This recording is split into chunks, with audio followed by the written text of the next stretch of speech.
Bus ಸ್ಟ್ಯಾಂಡಲ್ಲಿ ಮಾತಾಡ್ತೀನಿ. ಪಾಪ ಪೊಲೀಸ್ನವರೇನೋ ನಮಗೆಲ್ಲ ಸಹಕಾರ ನೀಡಿದ್ರಿಂದ ಫೋನ್ ಮಾಡಿದರು. ಮನು, ನಿಮ್ಮ ಟೀಮ್ ಅವರೇ ನಿನ್ನ ಜೊತೆ ಬೆಳೆದಂಥವ್ರು ನನಗೆ ಫೋನ್ ಮಾಡಿ ಬಸ್ ಸ್ಟ್ಯಾಂಡ್ ಮೈಕ್ ಹೆಂಗೆ ತಗೊಂಡ ಅಂತ ಕಂಪ್ಲೇಂಟ್ ಮಾಡಿ ಅಂತ ಫೋನ್ ಮಾಡಿದ್ರು. ಮನು, ಪಾಪ ನೀನು ಅಂಥವನ್ನೆಲ್ಲ ಮಾತಾಡಿದ್ದೆ ನಿಮ್ಮ ಸಿನಿಮಾಕ್ಕೆ ಅಂತ ಅವ್ರು ಅಲ್ಲೊಂದು ಕಂಪ್ಲೇಂಟ್ ಆಯಿತು. ಇಲ್ಲ ಆಯಿತು. ಇನ್ನೊಂದು ದಿವಸ ಕರೆಸಿ ಶರ್ಟಲ್ಲಿ ಅವ್ರದ್ದು ಹೊಡೆದ್ರು. ನಾನು ಅದನ್ನು ಎಲ್ಲೂ ಹೇಳಿ ಅವರೇ ಹೊಡೆದ್ಬಿಟ್ಟು ಅವರೇ ಪೊಲೀಸರಿಗೆ ಫೋನ್ ಮಾಡಿದ್ರು.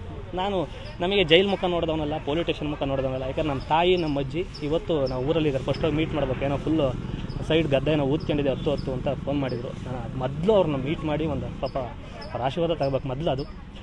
ಅದಾದಮೇಲೆ ಏನೇನು ಹೀರೋಗಳಿದ್ದಾರೆ ಅವ್ರದ್ದೆಲ್ಲ ಹೋಗಿ ಮಾತಾಡಿಸಿ ಮಾತಾಡೋದು. ಶಿವಣ್ಣವ್ರನ್ನ ಭೇಟಿ ಆಗ್ತೀರಾ? ಭೇಟಿ ಆಗಲೇಬೇಕು ಸರ್, ಇಲ್ಲ ಅಂದರೆ ಏನಾಗ್ಬಿಡುತ್ತೆ, ಈಗ ಎಲ್ಲನೂ ಮಾತಾಡ್ತೀವಿ. ಈಗ ಚಿಕ್ಕವರು ದೊಡ್ಡವರು ಅಂತ ಬರೋಲ್ಲ, ನಾವೆಲ್ಲನೂ ಮಾತಾಡ್ತೀವಲ್ವ. ಪ್ರತಿ ಸಲಿನೂ ದೊಡ್ಡವ್ರ ಬಗ್ಗೆ ಇವ್ರ ಬಗ್ಗೆ ಮಧ್ಯೆ ಬರುತ್ತೆ. ದುಡ್ಡಿದ್ದರೆ ಇದು ನಂದಲ್ಲ ಆಡಿಯೋ ಅಂದರೆ ನಂಬ್ಬಿಡ್ತೀರಾ? ನಂಬ್ತೀವಿ.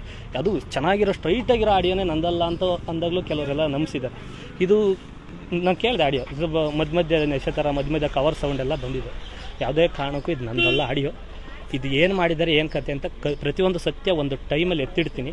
ಈ ಟೈಮಲ್ಲಿ ಬೇಡ, ಯಾಕೆಂದ್ರೆ ನಾನೊಂದು ಕೊಚ್ಚೆ ಕಲ್ಲು ಹಾಕೋದು, ಅವರೊಂದು ಆರಿಸೋದು, ನನ್ನ ಮೇಲೆ ಆರೋದು ಮತ್ತೆ ಬೇಡ. ಕ್ಲೀನ್ ಮಾಡ್ಕೊಂಡು ಹೋಗೋಣ ಸರ್.